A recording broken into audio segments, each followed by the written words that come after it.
Hello students, in previous video I had discussed about current ratio and quick ratio. Now in this video I will discuss about activity ratio. तो बेटा activity ratio का दूसरा नाम turnover ratio and performance ratio also है और these ratios measure the efficiency of asset management and measure the efficiency with which an enterprise uses resources at its disposal. It means ये जो ratio है ये rotation show करता है concern item with an accounting period. So important turnover ratios are inventory turnover ratio, trade receivable turnover ratio, trade payable turnover ratio, working capital turnover ratio.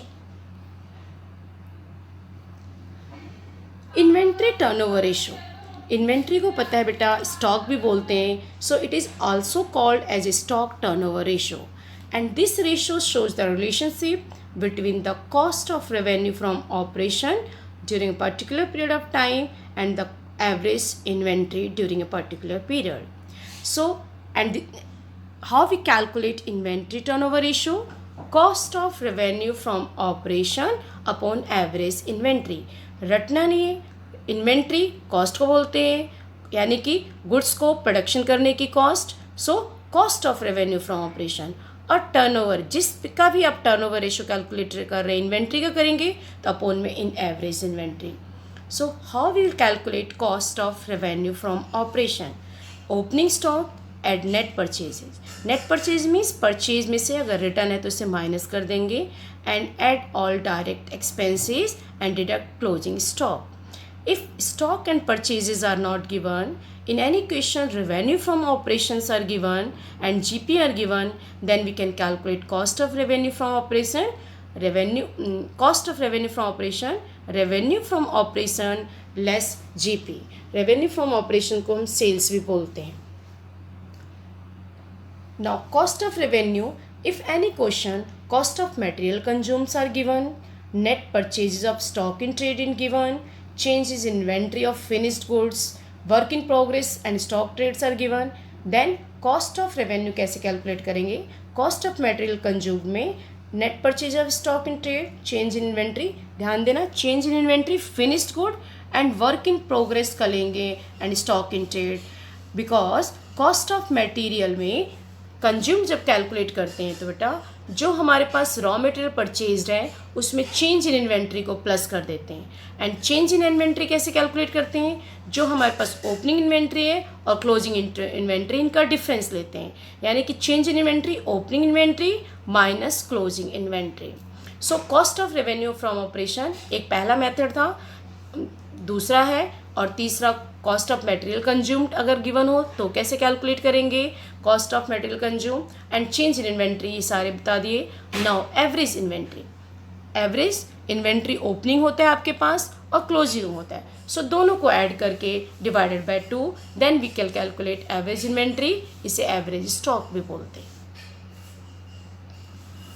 Now turnover ratio का second ratio trade receivable turnover ratio. It shows the relation between the net credit revenue from operation and average trade receivable.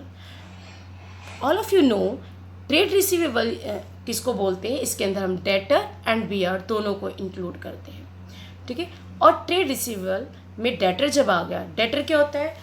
Form a company to whom sold goods on credit they are known as a debtor of the company.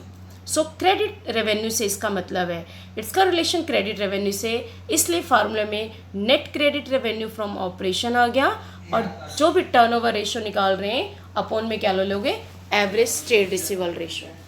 Now net credit revenue कैसे calculate करेंगे? Total sales में से if cash sales given है और sales return given है तो उसे less कर देंगे. ठीक है.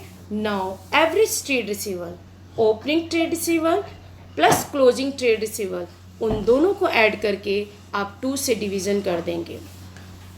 रिसीवेबल जो ट्रेड रिसीवेबल रेशियोज है are taken before deducting any provision for doubtful debt. Turnover ratios are expressed in times. Now third ratio creditor turnover ratio और trade payable turnover ratio. This ratio shows the relation between the net credit purchase and trade payable. So credit purchase, क्योंकि creditor है, trade payable है, पहले ये जाने trade payable में क्या include करते हैं, creditor plus BP. And the creditor किसे कहते हैं, to whom from whom company purchase goods on credit, वो कंपनी के क्रेडिटर बन जाते हैं। तो इसका रिलेशन नेट क्रेडिट परचेज से अपॉन में एवरेज ट्रेड पेबल। और एवरेज कैसे आप कैलकुलेट करेंगे, ओपनिंग ट्रेड पेबल और क्लोजिंग ट्रेड पेबल दोनों को ऐड करके 2 से डिवीजन कर दे देंगे। नेट क्रेडिट परचेज कैसे कैलकुलेट कर देंगे बेटा, जो टोटल परचेज है उसमें से परचेज रिटर्न और अगर कोई कैश परचेजेस गिवन है उनको भी डिडक्ट कर देंगे। Now if any question details regarding cash and credit purchases are not given, then all the purchases are taken on credit basis.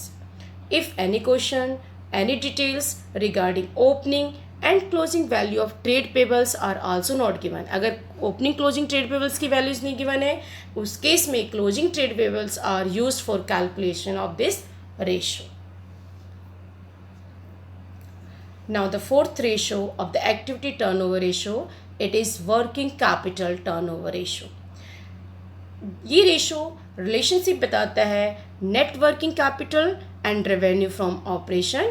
Revenue from net ratio को हम नेट सेल्स भी बोलते हैं। So how we calculate working capital turnover ratio, net revenue from operation और you can say net sales upon में net working capital.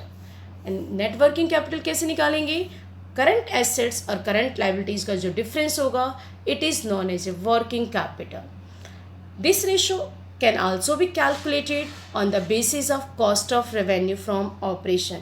If any question revenue from operations are not given, any clues for calculating revenue from ratios are not given, in that case you can take cost of revenue from operation for calculating working capital turnover ratio.